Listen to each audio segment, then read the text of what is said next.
ça ne vous dérange pas, est-ce qu'on peut se tenir debout juste une minute? Regardons dans nos Bibles dans l'évangile de Matthieu. Matthieu chapitre 14. Généralement, lorsque je prêche chez les amis, j'ai dit ouvrons nos Bibles dans l'Ancien Testament, dans Matthieu chapitre 14. Bon, les gens me regardent un peu d'une manière bizarre. Mais effectivement, Matthieu chapitre 14, c'est l'Ancien Testament. Jésus n'est pas encore mort. Il n'est pas encore ressuscité pour que nous entrons dans la Nouvelle Alliance. Donc, la Nouvelle Alliance commence vers Matthieu, vers la fin là-bas, quand Jésus est mort et il est ressuscité. Je sais que ça scandalise certaines personnes, mais ne soyez pas dérangés. Et je préfère dire Matthieu, l'évangile de Matthieu, chapitre 14, à partir du verset 21. Je vais lire pour vous. Ceux qui avaient mangé étaient environ 5000 hommes, sans compter les femmes et les enfants. Aussitôt après, Jésus obligea les disciples à monter dans la barque et à les précéder sur l'autre rive pendant qu'il renverrait la foule. Quand il l'y renvoyait, il monta sur la montagne pour prier à l'écart. Et le soir venu, il était là seul. La barque se trouva déjà au milieu du lac, battue par le vague, car le vent était contraire. Quelqu'un dit après moi, le vent était contraire. Le vent était contraire. À la fin de la nuit, Jésus alla vers eux en marchant sur les lacs. Quand les disciples le virent marcher sur les lacs, ils firent affoler et dirent, c'est un fantôme. Et dans leur frayeur, ils poussèrent des cris. Jésus leur dit, aussitôt, rassurez-vous, c'est moi, n'ayez pas peur. Pierre lui répondit, Seigneur, si c'est toi, ordonne-moi d'aller vers toi sur l'eau. Jésus lui dit, viens. Pierre sortit de la barque et marcha sur l'eau pour aller vers Jésus. Mais voyant que le vent était fort, quelqu'un dit après moi, le vent était fort. Le vent était fort. Il y perd et comme il commençait à s'enfoncer, il s'écria, Seigneur, sauve-moi. Aussitôt, Jésus tendit la main, l'empoigna et lui dit, homme de peu de foi, pourquoi as-tu douté? Ils montèrent dans la barque et le vent tomba. Dans d'autres versions, on dit et le vent cessa. Quelqu'un dit après moi, et le vent cessa. Et le vent cessa. Ceux qui étaient dans la barque vinrent se prosterner devant Jésus en disant, tu es vraiment le Fils de Dieu. Jésus, tu es vraiment le Fils de Dieu. Il y a de cela plus de 2000 ans, tu as accepté de payer le prix fort pour que nous soyons sauvés, pour que nous soyons guéris, libérés, pour que nous retournons dans la famille que notre ancêtre était tout au début. Et nous étions séparés de Dieu. Tu es venu, tu nous as unis encore davantage avec le Père et nous sommes dans la famille. Nous te disons merci pour ce soir. Nous croyons que la parole du royaume va libérer quelqu'un ce soir. Nous croyons que cette parole sera la réponse à une question. Nous croyons à ta grâce et à ta faveur.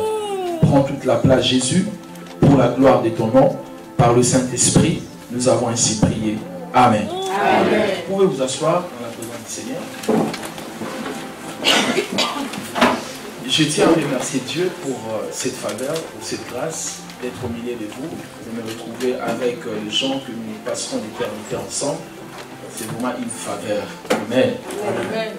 Et je tiens aussi à remercier le pasteur Douglas pour sa confiance de m'inviter dans cette église pour partager avec vous la parole du Seigneur. Je tiens à remercier tous les collaborateurs, tous ceux qui travaillent avec lui, tous ceux qui l'aident à accomplir cette mission que Dieu lui a confiée. Et je tiens à remercier tous ces gens, à remercier aussi tous les fidèles et tous les membres de cette église pour votre présence, malgré toutes les préoccupations que nous avons en Europe. Mais vous avez trouvé le temps pour venir à la maison du Seigneur et écouter la parole du Seigneur. Je tiens vraiment à vous remercier. Et je pense que le Seigneur n'oubliera jamais vos bonnes œuvres, tout ce que vous faites pour sa maison et tout ce que vous faites pour son travail. Je crois que vous aurez votre récompense. Croyez-moi, la Bible est remplie de récompenses et du mot honneur. Je suis en train d'étudier un message que je vais prêcher au retour au pays sur l'honneur. Dieu, la Bible est remplie du verbe honorer. Honore ton père et ta mère, honore ton prochain. Parce que beaucoup de chrétiens viennent à l'église, ils craignent Dieu, mais ils ne savent pas honorer leurs prochains, ils ne savent pas honorer leurs parents. Et c'est là où se trouvent tous les problèmes dans la vie. Alors moi je trouve un peu absurde, vous craignez le Seigneur, mais vous ne respectez pas les humains.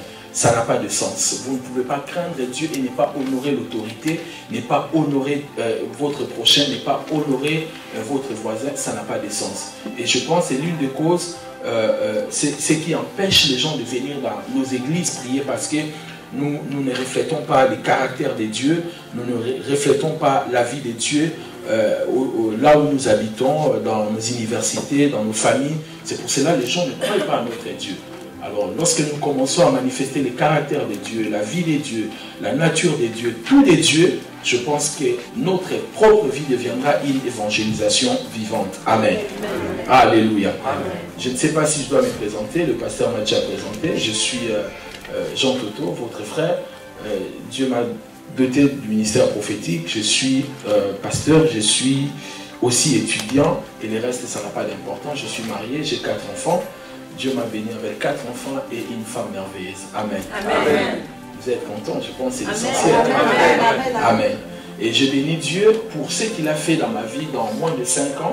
J'ai traversé des moments difficiles. Tout ce que je vous dis, ça a une importance par rapport à ce que je vais vous prêcher tout à l'heure. Il y a 5 ans, j'ai tellement trimé, j'ai traversé des moments difficiles. J'ai crié, je pleurais, jusqu'à ce que le Seigneur m'a parlé. Le Seigneur m'a donné une parole. J'aimerais vous dire, bien aimés, tout ce que vous pouvez recevoir de Dieu, c'est à partir de votre obéissance. La Bible dit dans Deutéronome chapitre 28, verset 1, la Bible dit, si vous obéissez à l'Éternel votre Dieu, voici les bénédictions qui viendront sur vous. Toutes les bénédictions que nous cherchons, nous recherchons, reposent dans l'obéissance à la voix du Seigneur. Ça se trouve là. Et Dieu a demandé à l'être humain une seule chose, c'est l'obéissance. Dieu n'a pas demandé à Adam plusieurs choses, Dieu lui a demandé seulement de lui être obéissant, qu'il devait être obéissant envers son Créateur. Et si nous apprenons à obéir à Dieu, malgré les difficultés, malgré les problèmes de souffrance, les choses vont arriver rapidement. Donc du coup, le Seigneur m'a demandé de rentrer au pays, alors je n'avais rien du tout, j'avais pas d'argent, j'avais pas d'épargne, on n'avait rien du tout. Mais j'ai crié au Seigneur et je suis rentré au pays. Et dans moins de 5 ans, le Seigneur nous a tellement fait du bien. Il a fait de moi, par la grâce de Dieu, le président de plusieurs sociétés, dont je bâtis moi-même, par la grâce du Seigneur. Et ça marche très bien. J'ai repris mes études de droit que j'avais abandonnées il y a 17 ans et j'ai fini l'année prochaine. Donc le Seigneur est en train de faire des choses merveilleuses pour nous et nous bénissons le Seigneur pour cela. Amen. Amen. Maintenant, par rapport au texte que nous venons de lire, si vous n'avez pas fait attention, le mot vent se répète 3 fois. C'est pour cela, à chaque fois qu'on parlait du mot vent, je vous disais, répétez après moi. La première fois, on dit que le vent était contraire. La deuxième fois, on dit que le vent était fort. La troisième fois, on dit que le vent, c'est ça. Le thème dont je vais partager avec vous ce soir, je l'intitule « Et le vent, c'est ça ». Le pasteur m'a demandé de vous apporter une parole de foi, une parole d'encouragement. Et je pense parler du Saint-Esprit, c'est ce que nous allons essayer de faire. La Bible dit, dans les textes que nous venons de lire, si vous regardez bien à partir du verset 20, la Bible dit tous ont mangé. Et ceux qui avaient mangé étaient environ 5000 personnes. La Bible dit sans compter les femmes et sans compter les enfants. Donc si nous comptons les femmes et les enfants, ça veut dire que les gens que Jésus avait nourris, ces gens-là, ils étaient à plus ou moins 10 000 personnes. Parce que, remarquez, généralement, là où il y a le rassemblement, les femmes viennent plus, surtout dans tout ce qui est mouvement ecclésiastique, les femmes viennent plus que les hommes. On peut faire même l'expérience maintenant, vous verrez que les femmes sont plus nombreuses que les hommes. Amen. Amen. Donc, les femmes, on dit qu'il y avait 7000 hommes, sans compter les enfants et sans compter les femmes. Donc si nous prenons les femmes et les enfants, chaque femme était venue avec au moins 2 enfants, donc il y avait plus ou moins 15 000 personnes que Jésus a nourri ces jours-là. Mais qu'est-ce que Jésus avait fait pour nourrir ces gens-là? Nous le verrons tout à l'heure. Et la Bible dit dans le verset 21, la Bible dit aussitôt, après avoir donné aux gens à manger, après que les gens ont mangé, après qu'il y ait eu la multiplication de pain et de poissons, Jésus leur dit aussitôt. Mais j'aimerais souligner quelque chose. Vous devez comprendre que Dieu n'est pas un gaspilleur. Lorsque Dieu vous bénit, ce n'est pas pour gaspiller. Dieu vous bénit pour vous et pour d'autres personnes. Dieu ne vous bénit pas pour gaspiller. Ici, Jésus a opéré le miracle. Les gens ont mangé.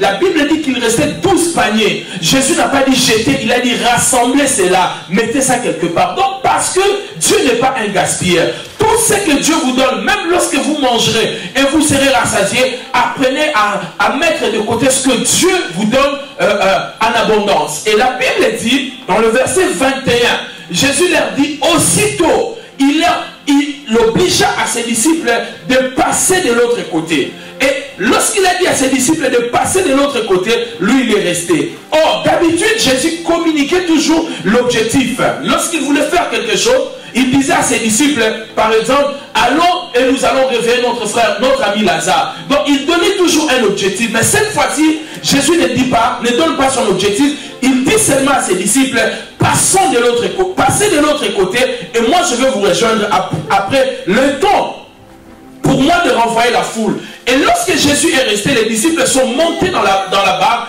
dans les bateaux. Ils ont commencé à faire leur traversée. La Bible dit, tout à coup, les vents a commencé à souffler. Laissez-moi vous dire une chose. Le vent n'est pas une saison, mais le vent est un élément qui se trouve dans une saison. Vous pouvez vivre votre saison et vivre le vent. Ici, je vais symboliser la saison, le vent comme un problème. Vous pouvez vivre la saison de la bénédiction.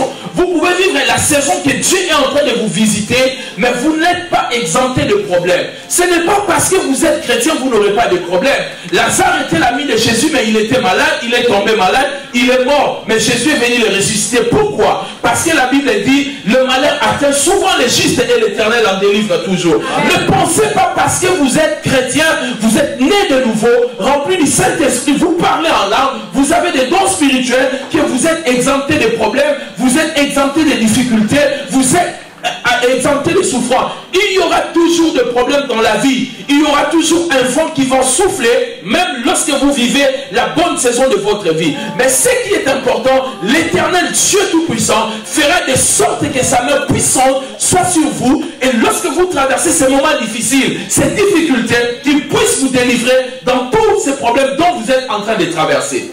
Amen. Et la Bible dit, les disciples avaient une promesse. Mais la Bible dit que le vent était contraire. Tel que vous êtes ici, vous avez reçu de promesses de Dieu, de meilleures promesses. Mais ce que vous vivez maintenant, avec la promesse de Dieu que Dieu vous avait donnée, c'est comme si c'était le jour et la nuit. C'est que Dieu vous avait dit. Lorsque vous regardez la promesse de Dieu et vous regardez ce que vous vivez maintenant, c'est comme si Dieu vous avait menti. Mais c'est comme ça que Dieu fonctionne. Lorsque Dieu vous donne une promesse, avant que cela puisse s'accomplir, ça doit passer dans un moment d'impossibilité. Lorsque ça passe un moment d'impossibilité, c'est alors que vous êtes prêt à recevoir le miracle de Dieu. Dis à ton voisin, je suis prêt à recevoir mon miracle. Non, non, non, dis-lui comme un prophète du Seigneur, dis-lui, je suis prêt à recevoir un miracle du Seigneur.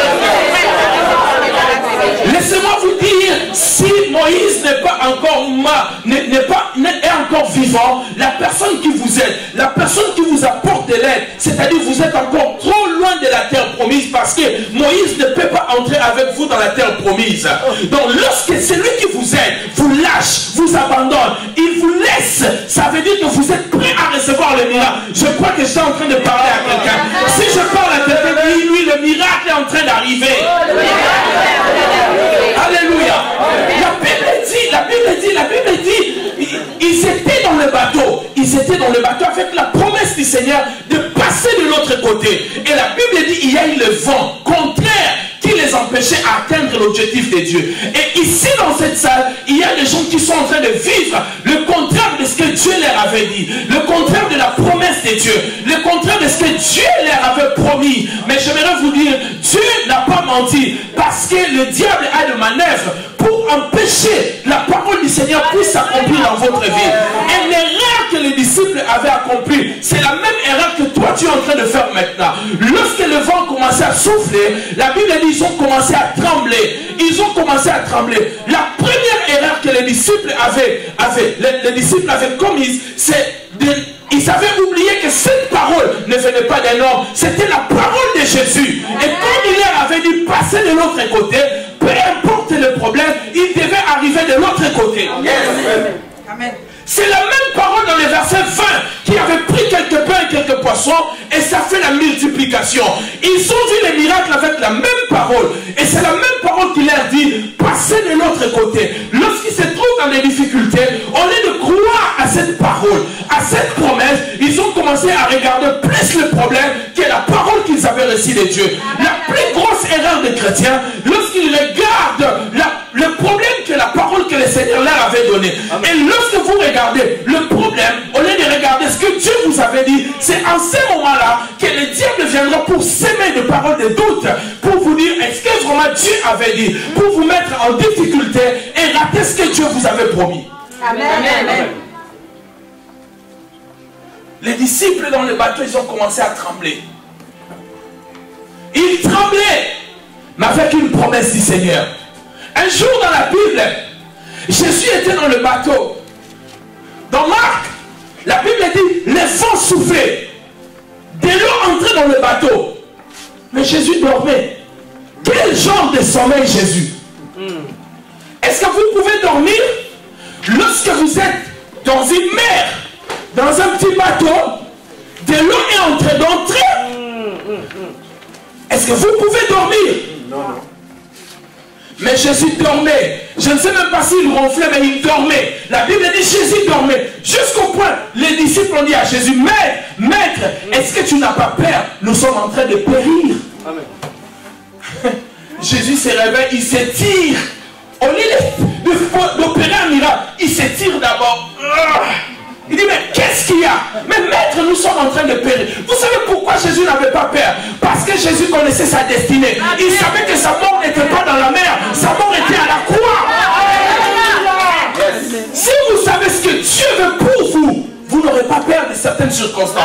Si vous savez ce que Dieu vous a dit, ce que Dieu vous a donné comme promesse, comme une parole, vous ne pouvez pas céder à tout le panique de la vie, à toutes les paniques de la vie. Amen. Amen. Lui, il dormait parce qu'il savait que sa mort n'était pas dans le bateau, ni dans la mer. Dans les livres des Actes, la Bible dit, on avait tué, je crois, Actes des Apôtres chapitre 12, on avait tué Jacques. Et le lendemain, on devait tuer Pierre. Et la Bible dit, l'Église ne cessait pas d'adresser des prières à Dieu pour Pierre. Et Pierre, on devait le tuer le lendemain. La Bible dit, il dormait. Quelqu'un qu'on devait tuer le lendemain, alors qu'il avait dit déjà son ami qui a été tué, et lui on va le tuer le lendemain, il dormait. Mais vous savez, Pierre dormait d'une manière je ne peux pas comprendre, jusqu'à ce que l'ange entre dans sa cellule, la lumière frappe, mais il dort. L'ange le frappe, hé monsieur, réveille-toi. Mais quel genre de sommeil? Qui d'entre vous, par ces inquiétudes, peut ajouter une coudée dans sa vie? Personne. Pourquoi vous laissez la place au diable? Parce que vous traversez le moment difficile. Vous remplissez votre cœur d'inquiétude. Pierre dormait. Parce que dans Jean chapitre 21, je crois, Jésus lui avait dit, quand tu seras vieux, il savait que lui, il deviendra vieux. C'est Jacques qui avait reçu la promesse. Lorsque Jacques était venu avec son père, avec sa mère, Jésus avait dit à sa mère, est-ce que tes fils vont accepter de boire la coupe? Moi je veux boire. Mais Pierre savait, Jésus lui avait dit en vérité, Pierre, quand tu seras vieux, Pierre, tenez cette parole que je serai vieux un jour. Amen. Amen.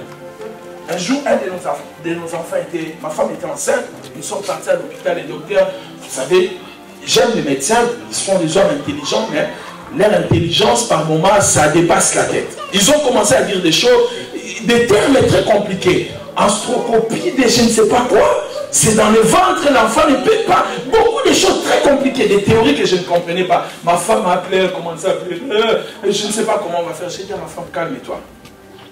est-ce que tu sais que c'est Dieu qui nous avait dit que tu auras une vie? On a dit oui. Alors, tu penses que Dieu avait menti? Va dormir. Va dormir et sois en paix. Quelque chose va arriver. Ça ne sera pas une mauvaise chose. Vous comprenez, l'enfant grandit aujourd'hui. Parce que je savais. Et laissez-moi vous dire, vous savez pourquoi Dieu nous donne des promesses? Parce que Dieu sait que les moments difficiles viendront. Et lorsque les moments difficiles viendront, que nous tenons fermes sur ce qu'il nous avait dit. C'est ça. C'est pour cela que Dieu nous donne des promesses. Et la Bible dit, les disciples tremblaient. Ils avaient oublié que Jésus leur avait dit, ce n'était pas un homme qui leur avait dit, passez de l'autre côté. Qui t'avait parlé? Si c'est moi, tu peux trembler. Si c'est ton pasteur, tu peux trembler. Mais si c'est la parole de Jésus, sois-en sûr, ce qu'il t'avait dit, ça finira par s'accomplir. Amen. Amen. Qui t'avait parlé? Qui t'avait dit de passer de l'autre côté? Qui t'avait donné la promesse? Qui t'avait donné cette instruction? Qui t'avait dit de rentrer au pays? Qui t'avait dit de venir en France? Si c'est lui, il te soutiendra jusqu'à la fin. Amen, amen, amen. Dieu fera ce qu'il avait dit même si tu ne le comprends pas. Car la foi ne consiste pas à comprendre Dieu, mais la foi consiste à croire Dieu même quand on ne le comprend pas. Amen. Amen. Marie ne comprenait pas Dieu, mais elle a cru. Parce que Marie, on lui dit, attends, une femme, tu seras enceinte. Marie a dit, mais comment? Donc, tu réfléchis par plusieurs moyens, tu ne comprends pas, mais tu crois parce que Dieu a parlé. Amen. Marie a cru et Dieu a opéré les miracles. Le problème avec vous, c'est de croire seulement. Et Jésus, la Bible dit, si vous croyez, vous verrez le miracle de Dieu. Amen. Laissez la place à la foi et chassez les doutes dans votre cœur. Amen. Peu importe le problème, Dieu ne peut jamais vous abandonner. Il ne pourra jamais vous délaisser. Telle est la promesse du Seigneur. Et la Bible dit, ils ont commencé à s'inquiéter, à avoir des inquiétudes. Mais ils avaient oublié. Et la première chose que vous ne devez pas oublier dans votre vie, lorsque vous traversez les moments difficiles, c'est la promesse du Seigneur. Qu'est-ce que Dieu vous avait dit? Prenez toujours cette parole comme une évidence. Qu'est-ce que le Seigneur m'avait dit? J'aimerais vous dire une chose. Dans Genèse chapitre 37, la Bible dit qu'il y avait un jeune homme qu'on appelait Joseph. Il faisait des rêves. Il voyait des visions. Qu'il devenait un homme puissant, un homme grand. Il est parti voir son père. Son père lui a dit, oh, toi donc tu vas dominer sur moi, ta mère et sur tes frères. La Bible dit ses frères les haïssaient. Et lorsque vous regardez Genèse 37, la Bible dit Jacob garda ces choses en souvenir. Il a gardé tous les rêves de son fils en souvenir. Mais lorsqu'on lui a amené des évidences, lisez bien la Bible. On n'a jamais dit à Joseph, à Jacob, que ton fils est mort. On lui a juste montré la tunique. Lisez bien la Bible. Vous verrez, personne lui a dit, ton fils est mort. On a dit, est-ce que tu reconnais ça? Lui-même, il a commencé à se faire des idées. Ah, mon fils a été dépiécé par un animal. Ah, il a commencé à pleurer. Mais il avait oublié ce que Dieu avait dit parce qu'il gardait ces choses en souvenir.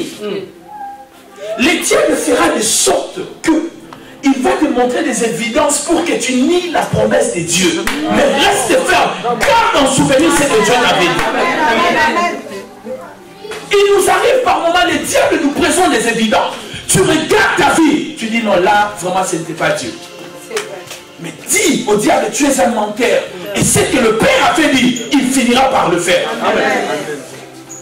Et la Bible dit, ils étaient en train de trembler. Pendant qu'ils étaient en train de trembler, la première des choses, je vous ai dit, lorsque vous traversez une crise, un moment difficile, retenez la promesse du Seigneur. La deuxième des choses, ils étaient en train de trembler. Ils avaient peur.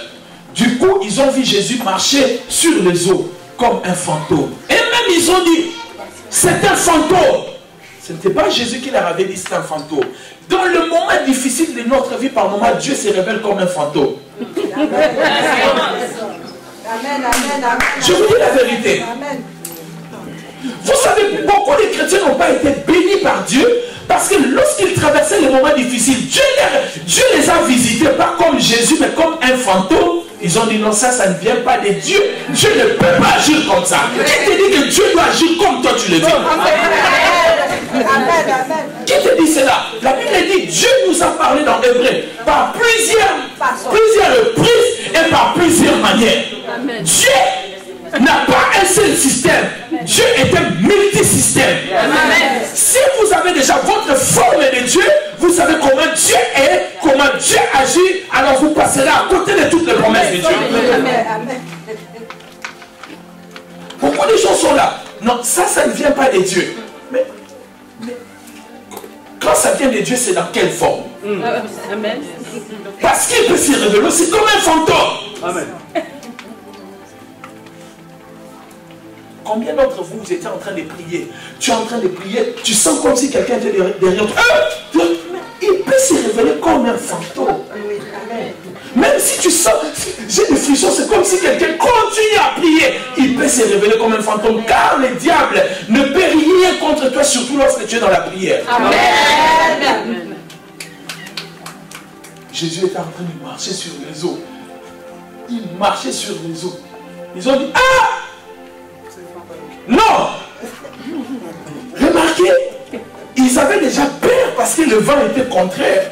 Jésus double encore leur peur. Ils marchent sur les eaux. Ils ont dit, mais non, là, ça devient compliqué. C'est un fantôme. Ils se sont criés entre eux. Ils ont commencé à trembler. Jésus leur dit, rassurez-vous, c'est moi. Oh, j'aime Jésus. Il a dit rassurez-vous. Il a utilisé le verbe assurer. Vous savez, le problème avec l'assurance, vous ne marchez jamais avec votre assureur. Hein. Lorsque vous êtes dans la voiture, l'assureur n'est pas là. Mais si quelqu'un vous fait du mal, c'est ce jour-là qu'il va rencontrer votre assureur. Amen. Alors, Jésus a dit rassurez-vous, c'est moi. Peut-être les gens ne voient pas votre Jésus, qu'ils essayent de vous toucher. Amen. Et ils verront que vous avez un Dieu. Amen. Rassurez-vous que c'est moi. Oh. Pierre a dit non. Bon, si c'est toi, le problème avec le christianisme d'aujourd'hui, nous aimons tellement des si. Je n'aime pas trop parler de la doctrine quand je viens dans une église véritaire. Mais j'aimerais vous dire, arrêtez vos histoires de si c'est toi, Seigneur. Seigneur, si c'est toi, j'aimerais voir 10 chameaux dans la... Ils viendront. Seigneur, si c'est toi. Oh non, dans la Bible, il y a eu Gédon. Gédon, oui, je crois. Gédon avait fait cela. Mais c'était dans l'ancienne alliance, il n'avait pas le Saint-Esprit. Nous avons le Saint-Esprit, il nous convainc. Amen. Amen. Le Saint-Esprit nous convainc. Et nous savons que ça vient de Dieu. Amen. Mais quand tu n'es pas d'accord, tu dis Seigneur, si c'est toi. Un frère au pays avait fait la même chose. Seigneur, si la première sœur qui me salue aujourd'hui, c'est la femme de ma vie. Le frère vient à l'église et la première sœur qui va la saluer. Non, la pluie. Je ne veux pas continuer. Et pendant que la sœur est en train de saluer, salut mon frère. Seigneur, pas elle, Au lieu de dire bonjour à elle, elle crie Seigneur, pas elle. Vous comprenez, à cause de si. Faites attention avec vos si là. Seigneur, si c'est toi. Tu le sais, tu sens une conviction dans ton cœur, mais tu dis encore Dieu, si c'est toi. Seigneur, si c'est toi. Regardez, Seigneur, si c'est toi, ordonne que j'aille vers toi, que je marche sur les eaux. Le Seigneur lui dit, la deuxième des choses, n'oubliez pas dans toutes les difficultés la présence de Dieu. Jésus avait dit, je ne vous abandonnerai jamais. Lorsque vous traversez les moments difficiles, retenez toujours que Jésus est présent. Amen. Et il ne vous abandonnera jamais. Amen. La présence de Dieu, la Bible dit qu'il est Yahvé Shama. Dieu est présent. Lorsque Jacob était en train de fuir, Genèse chapitre 27, vous commencez à monter. La Bible dit qu'il est arrivé dans une ville qu'on appelait Luz. Et il dormait. Pendant qu'il dormait, il a vu une vision. Les anges montaient et ils descendaient. Il s'est réveillé de son sommeil. Il a dit, je ne savais pas que Dieu était ici. Et c'est lié est redoutable. Dieu est toujours là. Peu importe le problème, Dieu est toujours toujours avec vous. Amen. Il ne peut pas t'abandonner. Il sera toujours avec toi. La présence de Dieu te garantit un succès. Amen. Vous savez, lorsque vous traversez le moment difficile, vous entrez dans un moment de prière. C'est comme si tous vos problèmes s'évanouissaient dans la prière. Amen. Parce que la présence de Dieu vous donne la force et la victoire. Amen. L'enfer n'est pas mauvais parce qu'il y a les faits. Ah oui. L'enfer est mauvais parce qu'il n'y a pas la présence de Dieu. Amen. Amen. Amen.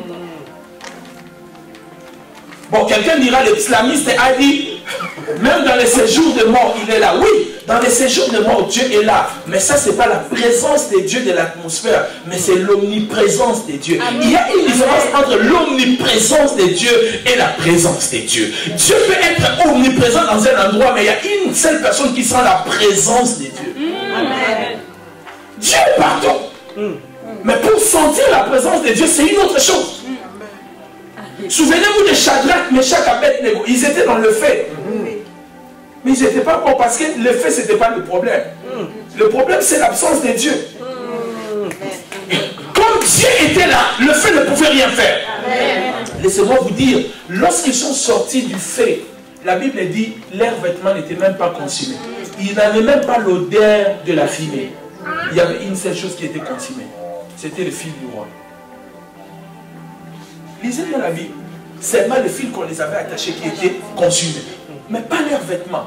Le diable ne peut pas détruire ce qui est à toi. Amen. Même quand il fera des pièges, c'est seulement ce qui lui appartient qui sera détruit. Alléluia. La présence de Dieu. Dans Luc chapitre 1, Gabriel se présente devant Zacharie. Il lui dit, je suis Gabriel, l'homme qui se tient dans la présence de Dieu. Le mot Gabriel veut dire l'homme fort de l'Éternel. Donc en d'autres mots, il disait, je suis l'homme fort de l'Éternel. Pourquoi? Parce que je me tiens dans la présence de Dieu. Amen. Lorsque vous traversez le moment difficile, dis au diable, je n'ai pas peur. Je me tiens dans la promesse de Dieu, sous la promesse de Dieu. Je crois à sa présence et le diable va lâcher. Il fuira loin de vous. Amen. Amen. J'aime la Bible. Lorsque la Bible nous parle par rapport au diable, voilà le verbe que Dieu utilise. Résister, chassez-les. Amen. Cette histoire d'arracher, je ne sais pas où est-ce que vous l'avez ramassée, mais la Bible est remplie de recevoir. Oui. La Bible nous dit de recevoir parce qu'il nous a donné. Lorsque vous voulez arracher, c'est comme si ça devient très compliqué. Il dit chasser, résistez-lui et il fuira loin de vous. Il faut lui résister, il faut le chasser. Et la Bible dit, Jésus leur dit, rassurez-vous, c'est moi. Il leur dit, ma présence est suffisante. Je suis là avec vous. Je ne peux pas vous abandonner. Il n'y avait qu'une seule femme. Lorsque tous les gens ne reconnaissaient pas Jésus, la Bible dit qu'il y avait une femme qui restait dans les temples, qui gênait, qui priait. Lorsqu'elle a vu, merci maman, elle a vu, elle a reconnu que c'était le maître. Qu'est-ce qui a fait que cette femme puisse se reconnaître? Parce que c'était une femme qui restait dans la présence de Dieu. Amen. Amen. Rester dans la présence de Dieu. Amen. Amen. Je peux vous donner 3 endroits où vous pouvez rencontrer Dieu sans pour autant aller en retraite. Par moment, nous croyons, nous pouvons rencontrer seulement Dieu en retraite. Mais Jésus avait dit, si vous voyez quelqu'un, tous ces malheureux-là, si vous leur faites du bien, c'est à moi que vous faites. Donc ça veut dire, en faisant du bien, nous rencontrons la présence de Dieu. Amen. Par moment, nous cherchons à aller à la retraite. Mais Dieu te montre, ma présence est là. Regardez cette difficulté, tu peux le résoudre. Amen. Il dit non Seigneur, je te cherche d'abord. La présence de Dieu. Et quand Jésus leur a dit, rassurez-vous, c'est moi. La Bible dit, Pierre a dit à Jésus, si c'est toi Seigneur, ordonne. Et le Seigneur lui dit, viens. Pierre va sortir, j'ai besoin de quelqu'un. Viens mon frère, viens rapidement, merci. Reste là, je vais vous montrer quelque chose. La Bible dit, Jésus est en train de marcher sur les eaux. Il marche sur les eaux. Les disciples ont vu que c'était un fantôme, ils ont commencé à crier. Pierre dit, Seigneur, si c'est toi, ordonne que j'aille vers toi. Pierre commence à marcher. Viens mon frère. il vient, il commence à marcher, stop. Les versets 30, la Bible dit, Pierre, voyant que les vents étaient forts, il a eu peur et il a commencé à s'enfoncer. La deuxième chose que le diable fera, lorsqu'il commencera avec les vents contraires, si vous résistez avec la promesse de Dieu, avec la présence de Dieu, il va doubler maintenant les vents. Et la Bible dit, le vent qui était contraire est devenu fort. Tout cela, c'était des stratégies pour que les disciples ne puissent pas atteindre ce que Jésus leur avait dit. Amen. Et Dieu utilise toujours ces systèmes-là pour accomplir ses promesses. Lorsqu'il avait appelé Abraham à 90 ans, lorsqu'il a appelé Abraham, cela était presque déjà impossible pour Abraham d'avoir un enfant. Mais à 100 ans, Dieu a accompli le miracle. Donc, Dieu accomplira toujours le miracle au moment où les gens pensent que c'est impossible. Dieu fait toujours comme ça. Je n'ai jamais compris pourquoi Dieu fonctionne comme ça. Lorsqu'il te donne la promesse, il te laisse. Quand ça commence à devenir impossible, c'est en ce moment-là Dieu va accomplir le miracle. Pour les gens, ça devient impossible, mais pour Dieu, il peut accomplir maintenant le miracle. La Bible dit, lorsque verset 30, Pierre a eu peur, il a commencé à s'enfoncer et il a crié, Jésus, sauve-moi. La troisième des choses que vous ne devez pas oublier dans vos moments difficiles, c'est la puissance de Dieu. Amen. Jésus est le seul qui investit dans les entreprises qui font faillite. Tant qu'un homme d'affaires, lorsqu'une entreprise commence à faire faillite, la première des choses, nous cherchons à retirer notre argent dans cette affaire-là. Parce qu'on dit là, ça ne promet plus. Mais Jésus, plutôt, lorsqu'une entreprise fait faillite, lui, il vient avec, il commence à investir. Amen. Amen. Un investisseur compliqué. Amen. Elle regarde une prostituée, elle vient investir dans cette prostituée dans Jean chapitre 4. Non, lui, il investit dans la vie des gens qui font faillite. Amen. Amen. Vous savez pourquoi les investisseurs n'aiment pas venir chez nous au Congo? Pourquoi? Parce qu'il y a l'insécurité, il y a la guerre. Or, la première pensée d'un investisseur, c'est lorsqu'il y a des troubles, la première des choses, comment retirer mon argent et m'en aller. Mais chez nous, tantôt c'est à l'est, tantôt c'est à l'ouest, tantôt au centre, on ne comprend rien. Et les investisseurs ont dit, moi je ne viens pas avec mon argent là-bas. Mais Jésus, lorsque les gens commencent à faire faillite, Pierre a commencé à faire faillite, il a crié, Jésus, sauve-moi. La Bible dit, Jésus étendu sa main. Oh mon Dieu. Il a étendu sa main. Pierre était en train de se noyer. La Bible dit, Jésus étendit la main. Donne-moi la main, mon frère. Mais je voudrais vous dire une chose. Jésus est là, Pierre est là. Sauf mon Pierre est un peu plus grand que Jésus. Alors, Pierre est là. Jésus est là. Il dit, Seigneur, sauve-moi. Le Seigneur étend la main. Mais je vais vous poser la question. Pierre et Jésus, c'était né sur l'eau. Maintenant, je voudrais vous dire une chose. La Bible là, Pierre, pardon, reste encore. La Bible ne dit pas que le bateau est venu vers Jésus. Le bateau n'est pas venu vers Jésus.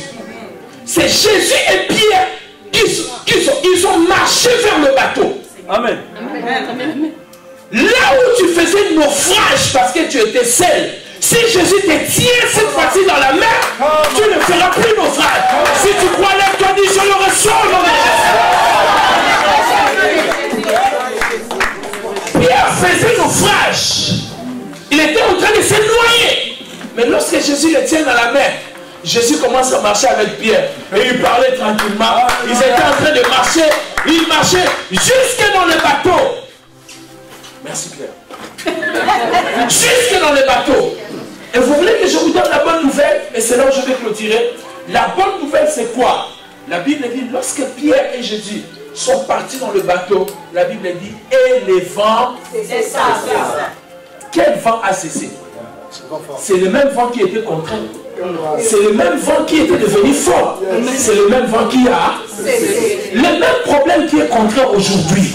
Le même problème deviendra fort, mais le même problème va cesser. Chaque chose a sa date de fabrication et d'expiration. Le problème qui avait commencé dans ta vie a une date de commencement, il aura aussi une date d'expiration. Je viens prophétiser sur toi, le problème qui te dérangeait puisse s'arrêter au nom de ton problème peut commencer, tout problème peut aussi s'arrêter. Selon nous devons, on va prier de tous. Je ne connais pas ton problème, je ne sais pas à quoi tu traverses, je ne sais pas qu'est-ce que tu es en train de vivre, mais je sais seulement, peu importe le vent, même si c'est contraire, même si c'est fort, mais ce même vent peut s'arrêter, même si le problème s'empire, même si ça devient compliqué, mais Dieu a la puissance d'arrêter tous ces problèmes-là. Élevons les gens les deux mains vers le ciel. Élève ta foi. Dis à Dieu, je suis prêt à recevoir.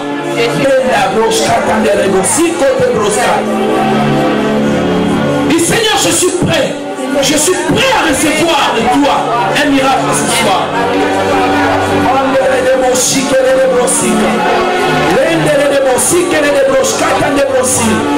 Dis Seigneur, je suis prêt à recevoir de toi un miracle. Peu importe ton problème,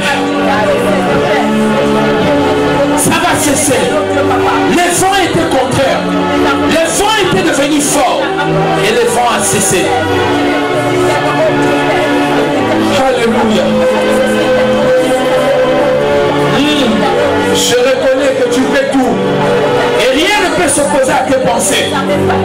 Cette montagne va se déplacer.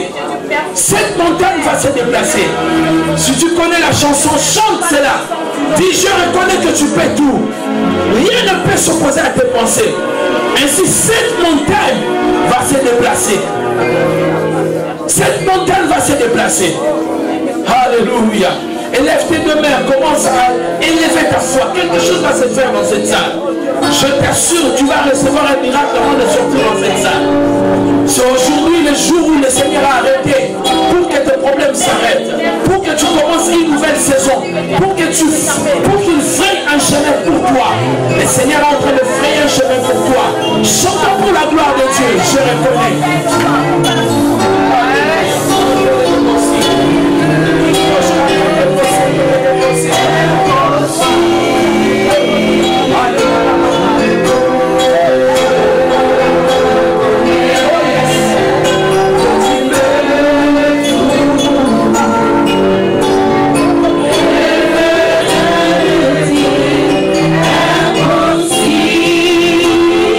Reçois cette parole, rien n'est impossible à Dieu.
en train de toucher 5 personnes maintenant.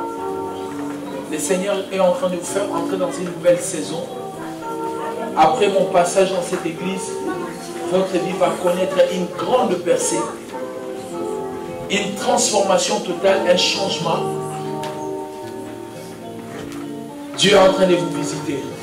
5 personnes seront fortement saisies par la puissance du Saint-Esprit. La gloire de Dieu va tomber sur votre vie parce que vous avez libéré votre cœur avec foi pour recevoir cette parole. Et le Seigneur a vu ce que vous avez enduré, ce que vous avez traversé. Le temps est arrivé, Dieu vous visite. La première personne est touchée maintenant par la puissance du Saint-Esprit. Voilà. La première personne est touchée, la deuxième est touchée. Protocole, aide-moi. Il y aura un vent de l'esprit qui va souffler fortement sur ces personnes. Elles sont à 5. La deuxième personne est touchée. La troisième est touchée. La quatrième est touchée. La cinquième va pousser un grand cri. Reçois la puissance de Dieu et la visitation divine. La cinquième personne, elle est fortement saisie. Elle va pousser un grand cri. Le Seigneur les libère. Et le Seigneur le fait entrer dans une nouvelle saison de sa vie. Elle est forte, cette puissance. La cinquième personne, je vois une forte onction descendre sur cette personne. Une forte puissance, voilà. Elle est forte, cette puissance. Reçois la visitation divine. Au nom de Jésus. Que l'Esprit du Seigneur te visite. Et qu'il y ait un changement total dans votre vie. Oh my God. Élevons les deux mains. Il y a une forte puissance de Dieu dans cette salle. Il y a une forte puissance de Dieu dans cette salle. Le Seigneur est en train de nous visiter.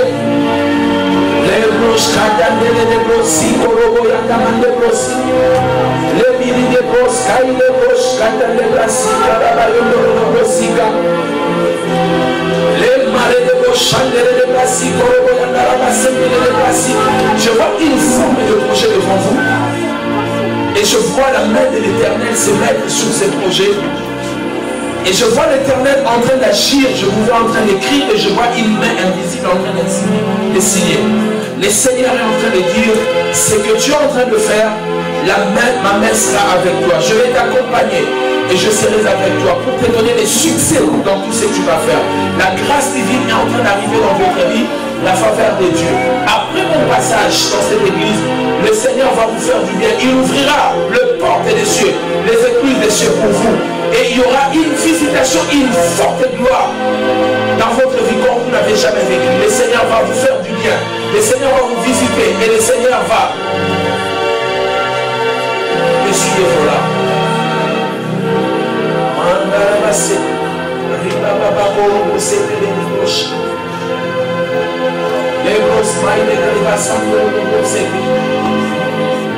Et sœurs, élevez vos deux mains. Le Seigneur est en train de faire quelque chose dans cette église protocole. Vous êtes derrière ces deux cercles. Je vois une forte grâce de Dieu sur vous. Il y a quelque chose que le Seigneur va commencer à faire avec vous lorsque vous allez commencer à chanter. Le Seigneur vous a donné des promesses dans cette église de vivre des guérisons, des miracles. Et le temps est arrivé. Les gens seront guéris seulement par les cantiques d'adoration avant même que la prière de malade commence. Et le Seigneur est en train de vous donner une onction particulière, d'une forte puissance, qui va vous conduire dans un niveau d'adoration. Et ça sera une adoration qui sera conduite d'une forte puissance de guérison. Et une onction prophétique pendant le culte. Vous chanterez, les malades seront guéris. Vous chanterez, l'onction prophétique va descendre dans la salle. Vous chanterez, les vies seront transformées. Vous chanterez, les gens vont tomber devant Dieu et vont pleurer leurs péchés. Et le Seigneur va les amener à la conversion. Laisse que cette puissance vienne sur vous maintenant. Que la main invisible du Seigneur soit sur vous. Que l'Éternel Dieu lui-même vous touche. Et qu'il accomplisse ses promesses. Attention, la puissance de Dieu est en train d'agir. Relève cette sœur.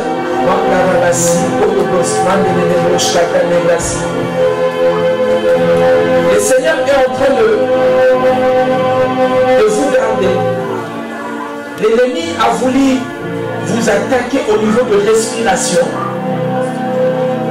et de vous attaquer au niveau de votre santé. Aujourd'hui, la puissance de Dieu brise toute force du mal. Une onction particulière reste sur votre vie. Une onction particulière tombe sur votre vie. Rien de mal ne vous arrivera. Aucun malheur n'arrivera à votre santé. Vous vivrez grâce sur grâce, faveur sur faveur et une forte santé et la santé divine. Seigneur, que cette sœur soit divinement immunisée par la puissance du Saint-Esprit et qu'aucune force du mal ne puisse l'atteindre. Aucun malheur puisse atteindre à sa santé. Au nom de Jésus-Christ, je prie, Seigneur, comme ton prophète, que tu la visites et que sa vie soit visitée, transformée. Au nom de Jésus-Christ, sois visitée, ma soeur. Que le Tout-Puissant accomplisse toutes ces promesses dans votre vie. Et que votre vie ne soit plus jamais la même à partir de Jésus-Christ. Dites à pour mon Père Céleste, au nom de Jésus-Christ, je crois à tes promesses et à tout ce que tu avais dit, tu l'accompliras. Cette année, elle ne se terminera pas. Tout ce que tu m'avais dit, tu l'accompliras. Tu l'accompliras. Et Dieu va accomplir ce qu'il t'avait dit cette année. Élève tes deux mains. Je vois le ciel ouvert. Je vois une forme de corbeille qui soit en train de descendre en terre. Dieu est en train de te donner ce que tu lui as demandé. Tes prières sont exaucées. La puissance de Dieu va tomber sur toi d'une manière particulière. Et en sortant d'ici, ta vie ne sera plus jamais la même. Cette année, avant qu'elle touche à sa fin, tu palperas tout ce que tu as demandé à Dieu. Reçois cela. Au nom de Jésus-Christ. Seigneur, reçois la gloire, reçois la louange. Je prie pour tous ceux qui sont malades. Tous ceux qui sont malades soient guéris par la puissance du nom de Jésus.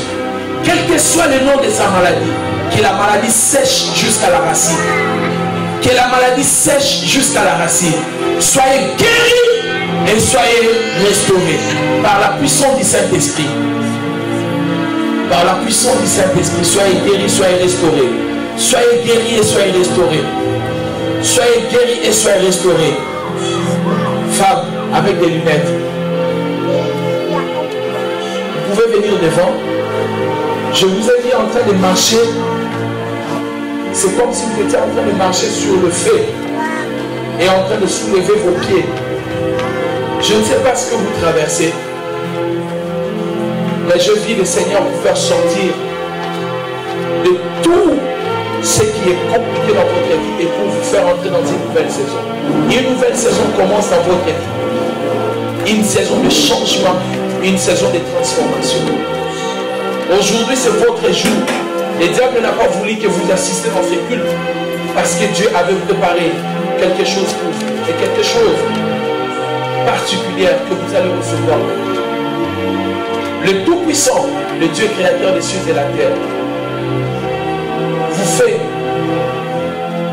passer d'une personne à une autre. Tout ce que vous avez connu dans le passé, le Seigneur le change maintenant en bien. Le Seigneur le change en bien. Une nouvelle histoire va commencer dans votre vie. De nouvelles choses. Parce qu'il n'est pas tard pour Dieu. Parce que tu te disais, Seigneur, est-ce que ce n'est pas trop tard? Ce n'est pas trop tard. Le Seigneur est en train de faire. Le Seigneur est en train de travailler.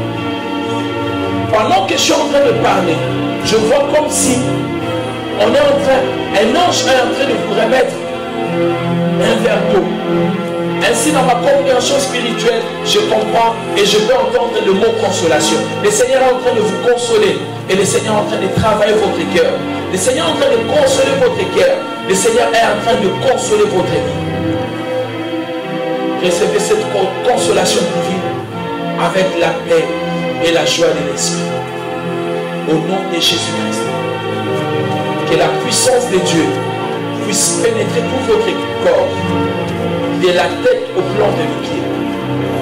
Que la puissance de Dieu puisse briser tout ce qui n'est pas de Dieu dans votre vie. Au nom de Jésus-Christ, Soyez visités maintenant par la puissance de l'Esprit de Dieu. Soyez touchés par la puissance de Dieu. Esprit de Dieu, viens visiter ta fille maintenant. Dans le nom de Jésus-Christ. Que la gloire de Dieu tombe sur votre vie.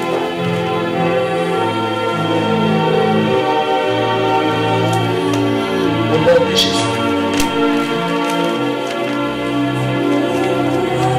Reçois ton miracle. Reçois ton miracle. Reçois ton miracle. Il y a une forte puissance de Dieu qui tombe sur ta vie. Tu ne pourras pas résister devant cette puissance. Elle est forte. Voilà, la puissance de Dieu. Elle sera projetée par terre. Et lorsque tu vas te relever, ça sera une nouvelle histoire. Tout ce qui t'est retenu restera par terre par la puissance du Saint-Esprit. Reçois la visitation de Dieu maintenant. Maintenant. Maintenant. Que le feu de Dieu tombe sur ta vie maintenant. Maintenant. Tu ne pleureras plus. Tu vivras la joie, le bonheur. Le bonheur et la joie. Elle est forte cette onction. Quelque chose est en train de se passer dans sa vie. Elle va commencer à pleurer parce qu'elle reçoit la consolation de l'Esprit aujourd'hui. Voilà. Sois visité maintenant par la puissance du Saint-Esprit. Esprit de Dieu, merci pour la consolation. La Bible dit qu'il y a quelques consolations dans le Seigneur. Qu'elle soit consolée.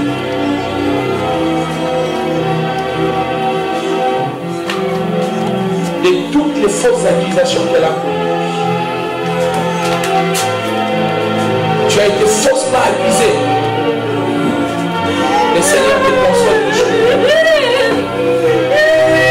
Est-ce qu'on peut acclamer pour l'Esprit du Seigneur?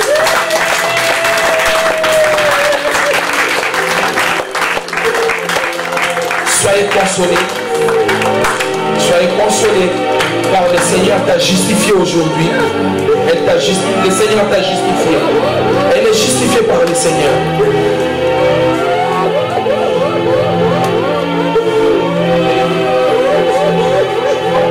Forme les colonnes de nuées. Vous êtes sous la gloire de Dieu. Élevez le main ici. Femme, je ne sais pas qui vous êtes dans cette église, mais je vois une forte onction prophétique sur votre vie.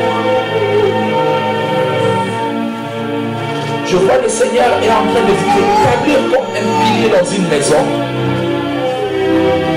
Le Seigneur met en vous une onction de prière, une forte onction dans la prière, et le Seigneur ouvre vos yeux pour voir des choses bien avant que les autres. Si vous êtes prêts à recevoir de Dieu, le Seigneur fera de vous un pilier dans sa maison. Le Seigneur va vous planter comme une colonne principale dans sa maison. Que la puissance de Dieu tombe sur vous au nom de Jésus. Elle est forte. Reçois. Cette femme, elle sera fortement utilisée par Dieu.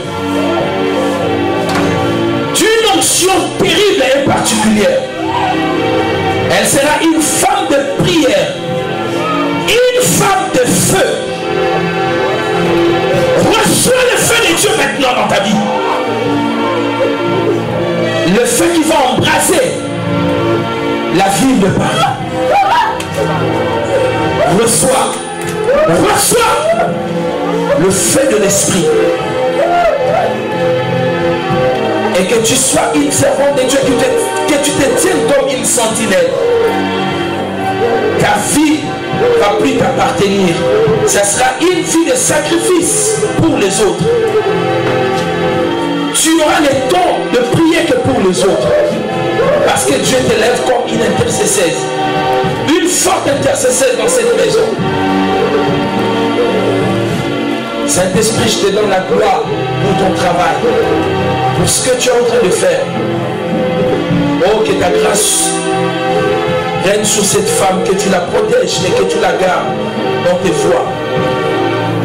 Qu'elle soit une femme pour son mari. Qu'elle soit une mère pour les enfants. Et la mère de plusieurs. Car tu nous donnes un cœur de mère au nom de Jésus-Christ. Seigneur, nous te donnons la gloire et toute la louange pour tout ce que tu as fait. Tout est à toi, Seigneur. La gloire, la louange, l'adoration. Sois béni à jamais à perpétuité. Sois glorifié, Père. Toi qui vis dans une lumière inaccessible auquel on peut accéder. Nous fléchissons le genou devant toi et nous disons que nous sommes des hommes. Toi, tu es Dieu. Reçois la gloire de maintenant à jamais. Au nom de Jésus-Christ, nous avons ainsi prié. Amen. Que le Seigneur nous bénisse.